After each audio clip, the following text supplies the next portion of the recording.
Análise de Chelsea versus Brentford, partida que terminou em 2-2. Tivemos gols pelo Brentford de Fábio Carvalho e Kevin Schade, e pelo Chelsea nós tivemos gols de Moisés Caicedo e Cole Palmer. A partida terminou em empate e claramente esse Brentford é diferente do anterior, com um novo treinador, mas ainda é um time muito resistente, muito difícil de se enfrentar. É óbvio que seria um duelo daqueles, mas da perspectiva de um time grande, de Big Six, que quer ganhar o título, você precisa bater o Brentford. E não aconteceu hoje, e eu vou analisar e tentar entender do porquê. E sim, tem respostas claras do porquê que a gente tomou esse empate. Eu diria que é merecido um empate, eu vou te explicar o porquê dentro do vídeo. Pra quem não me conhece, eu sou o Corvo, apresentador desse canal. Seja muito bem-vindo ao Plano Blues. Bom, rapaziada, e claro, enfrentar o Brentford é sempre difícil. A estrutura de como esse time jogava futebol, ela não mudou, ok? Ela continua a mesma coisa, mesmo com a mudança de treinador. O treinador novo, tal do Phil Andrews, tá fazendo algo muito parecido com o treinador anterior, mas de uma maneira um pouco diferente. Eu vou abordar mais pra frente. Mas no contexto geral, é um jogo muito difícil para qualquer adversário, porque o Brentford é realmente muito retrancado. E hoje eu diria que não é só retranca, ok? Hoje é antijogo mesmo, cara. Coisa que a gente vê mais na La Liga. Esse treinador novo tem apresentado aqui. Mais pra frente a gente fala sobre isso. Uma coisa que eu posso deixar claro pra vocês, pra quem tiver a dúvida se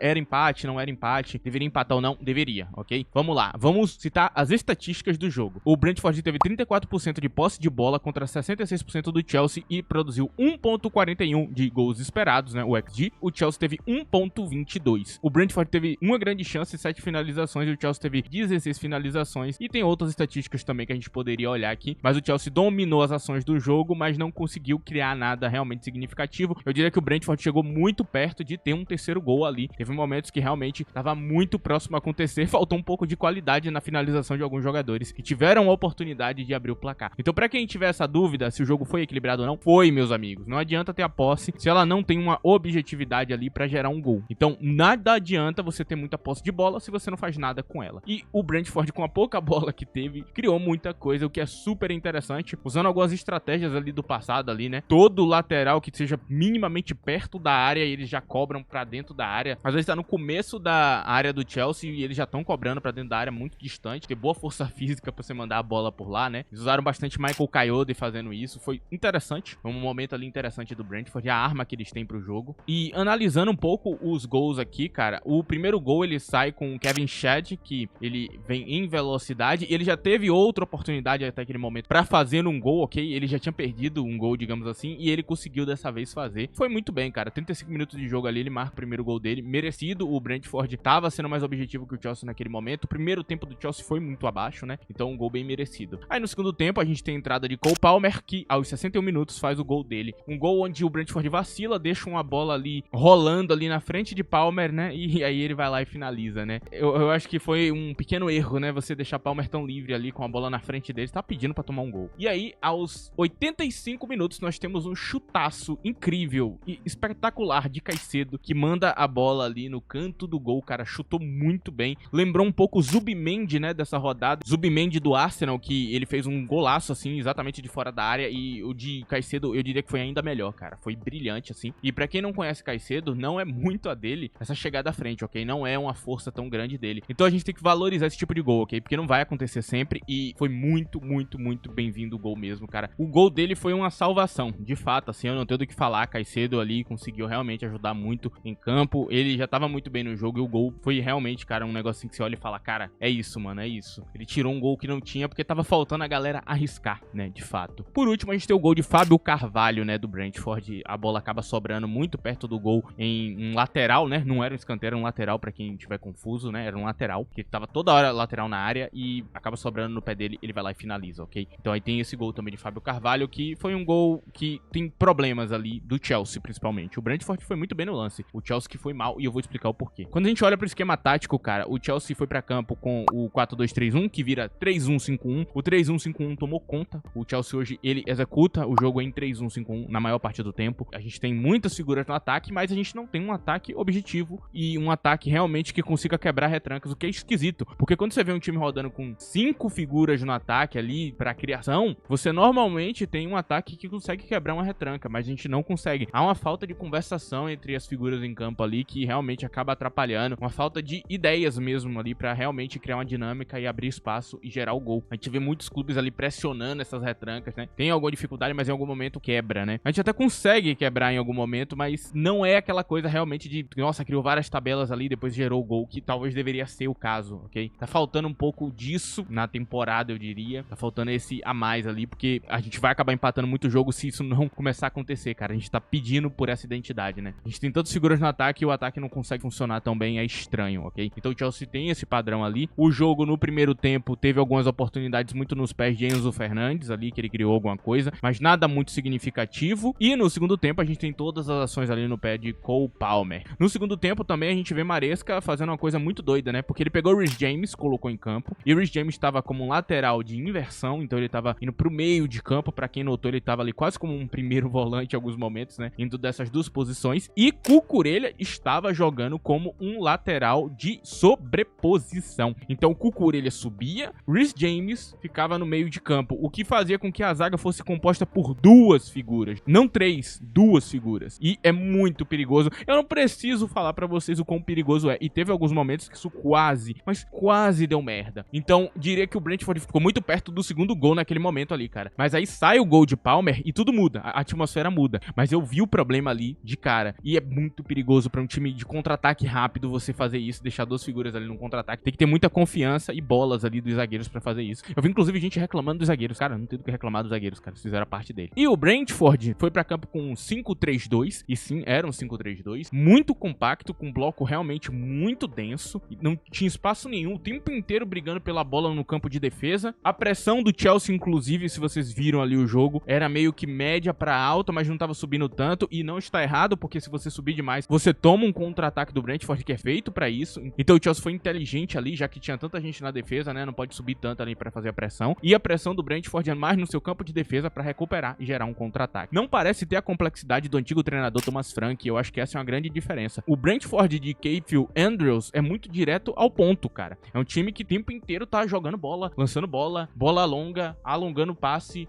o lateral vai pra área pra tentar um gol de cabeça, o escanteio bate rápido, então o tempo inteiro ele tá jogando bola pra frente, jogando bola pra frente, jogando bola pra frente. Ele não tem construção, não tem pensamento, não tem nada. É um time que é muito direto ao ponto. Isso é muito doido, velho. Tipo, que treinador maluco, cara. Não tem o que falar, mano. Parece muito uma visão muito monocromática de alguém que enxerga o futebol de um jeito só. E é muito doido porque essa identidade, ela tá deixando o Brentford muito, muito aleatório. Eu não sinto que o Brentford vai ser aquele time que ameaça de novo, né? Tá no topo da liga, mas eu acho que é um time que provavelmente não deve ser rebaixado, cara. Porque isso aqui vai gerar gol, mano. É o tempo inteiro os jogadores jogando pra essa identidade. Isso é até bonito de ver, mas é uma loucura, mano. É uma loucura, não tenho do que falar. Realmente é muito doido ver isso em campo. Deu certo contra o Chelsea, cara. Objetivamente, eles chegam ali no gol e conseguem realmente gerar o empate ali com aqueles lances, e eu imaginei que ia acabar acontecendo quando eu percebi que o Chelsea foi um pouco pra trás e largou um pouco o jogo pra tentar se segurar, porque eu falei, pô, ficar tomando pressão do Brentford no final de jogo é uma coisa muito ruim, porque daqui a pouco vem um gol de cabeça e acaba atrapalhando tudo, cara. Agora, gera as polêmicas, né? Porque teve uma grande polêmica, que é o impedimento no segundo gol do Brentford. E assim, ele não existe. Não existe. Se você é uma das pessoas que tava lá no Twitter, rolando feed, falando merda, rapaziada, não caia nesse tipo de coisa. Você pode ir lá e ver o jogo e o replay do lance. Não tem o impedimento. Os jogadores que participam do gol não estavam impedidos, os dois. Ah, você pode forçar a barra e falar que o jogador que tava impedido, ele participa do lance. E de fato, ele tava disputando com o Caicedo lá no canto, os dois saem se empurrando ali. Estavam quase fazendo um filho juntos, né? Tava lindo aquele lance ali. De repente, ali, ele poderia ter participado do lance, mas seria uma forçação de barra tão grande. Eu acho que geraria uma revolta tão grande no torcedor do Brentford, que ia protestar pra caramba, como eles já foram, né? Roubados em outras temporadas. Eu acho que não seria justo a anulação do lance por causa daquilo, porque ele não atrapalha os jogadores que estão realmente disputando com o cara que cabeceia a bola. O tal do Dangle ou Atara, que eu vi muita gente falando que estava impedido, ele não estava impedido quando o lateral sai. Ele não estava impedido e ele não toca na bola, né? Dá pra ver no lance que ele não consegue encostar na bola a tempo. Então, o gol foi um gol que não teve impedimento. O cara que toca a cabeça na bola, faz ela chegar em Fábio Carvalho, não estava impedido. E aí a gente tem o problema de Garnacho, cara. Garnacho, ele não consegue marcar bem ali o lance. Ele deveria estar ao lado de Fábio Carvalho, marcando ele homem a homem, e ele falha no lance miseravelmente. E a gente não tem um goleiro de segurança, um goleiro realmente muito bom. Um goleiro melhor, eu acredito que teria lido o lance melhor e teria pulado em um momento diferente, esperando mais o chute, tentando garantir um reflexo dele, porque ele já sabe onde a bola vai. Mas eu senti que Sanches ficou muito desesperado e ele tentou prever o lance, e ele já pula antes. Ele facilitou a vida do marcador, que tava livre e não deveria estar. Devia ter alguém ali em cima dele, pelo menos tirando espaço, pra ele não bater de graça, pra ele não girar o corpo com tanta facilidade. Só de alguém ali colocar o corpo na frente dele já teria atrapalhado o suficiente para que ele não pudesse marcar aquele gol. Então eu quero deixar bem claro para vocês que sim, há um erro de marcação de Garnacho ali no lance, que não fez uma boa partida quando entrou, ok? Não tenho como dizer o contrário. Inclusive, eu agradeço a ele aí por ajudar muito o Brentford ali naquele momento, cara. Enfim, é um jogador que acabou de chegar, né? Ele já tem experiência na liga, então talvez não tenha tanta desculpa assim, mas ele acabou de chegar, tá aprendendo esquema tático e tudo mais. Enfim, cara, mas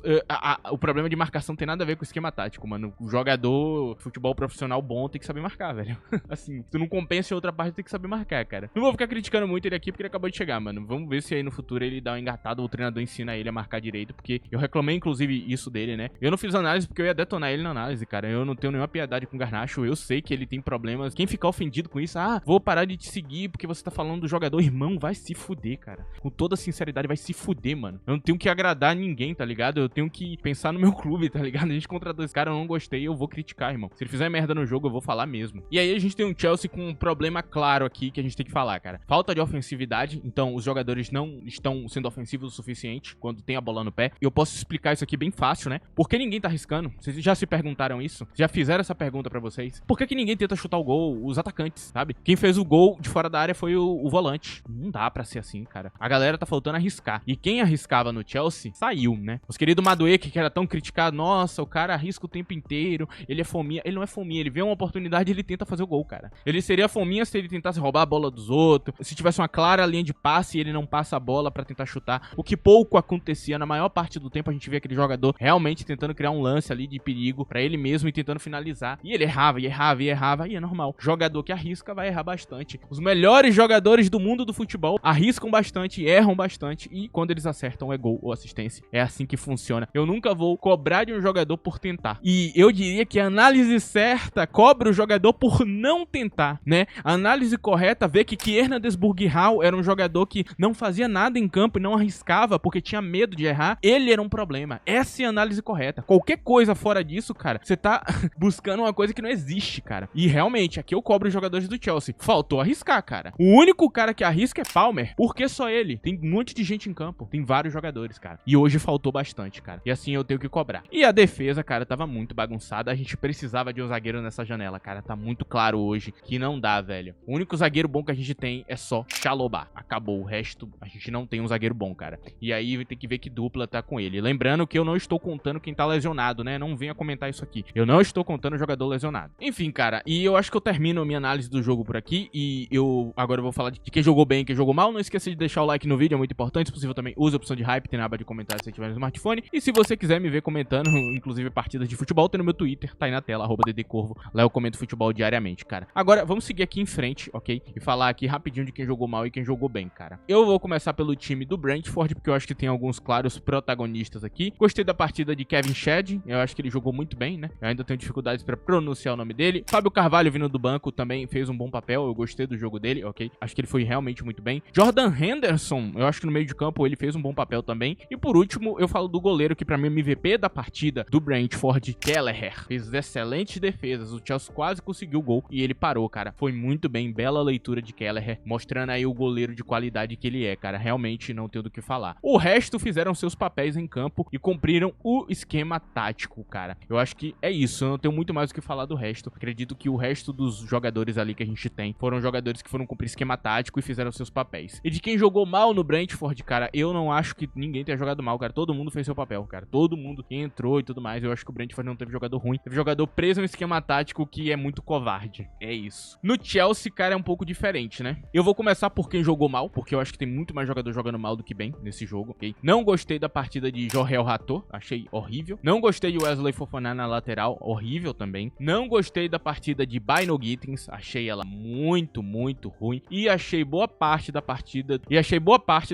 dos outros jogadores do ataque muito fraca hoje, cara. Eu não vou colocar eles como jogadores ruins, mas foi fraca demais, ok? Não gostei da partida desses jogadores. Eu poderia aqui falar do goleiro e falar que eu queria um a mais ali no lance do gol e tudo mais, mas eu acho que ele fez uma partida decente, né? Não vou ficar criticando ele aqui, não. Até porque a maioria dos goleiros não ia defender, mas um goleiro de time grande eu acho que pegava aquele último chute ali que ele tomou. Enfim, agora de quem jogou bem no Chelsea, cara, há poucos jogadores que se salvam aqui, cara. Gostei muito da partida de Cole Palmer vindo do banco. Eu acho que ele foi uma salvação, ele mudou completamente o ritmo do jogo, cara. Ele fez muita coisa quando ele veio, além do gol. Nós temos também a partida de Chalobah, que foi boa, ok? Não achei a partida de Chalobah ruim, não. Volto a falar que o problema foi o esquema, ok? O esquema foi muito ofensivo no segundo tempo ali e ficou 2 caras sozinhos ali. E ele não tem que fazer milagre também, mas boa parte do jogo, toda vez, ele tava muito bem nos lances, então não tenho do que falar, cara. Chalobah foi bem no jogo. Também gostei muito da partida de Moisés Caicedo e pra mim ele é o MVP da partida. Acho que o melhor jogador em campo, disparado. Assim, fez o gol, marcou muito bem, recuperou bola, tava muito bem em campo, sempre com a regularidade absurda. Um jogador que é muito bom pela regularidade, cara. Ele quase nunca é o nota 10, mas quase sempre um nota 8 estável. Eu acho que é algo que eu posso falar de Caicedo aqui, elogiar ele. Eu acho que o jogo dele foi realmente muito bom, cara. E basicamente eu vou terminar por aqui, cara. Pra quem quer disputar o título da Premier League, o Chelsea ainda está lento. Para o Brentford, que quer sobreviver com esse novo treinador, tá muito bem até aqui. Me impressionou bastante, apesar da covardia, né? Eu acho que o nome que eu posso dar para o Brentford é time covarde. Mas deu certo. No final, o que importa é quem ganha. Enfim, rapaziada, esse vídeo tá chegando no fim. Agradeço a presença de todos e o apoio que cada um deu aqui nesse vídeo. E é isso, cara. Essa é a minha visão sobre esse jogo e essa é a minha análise. Muito obrigado. Tchau.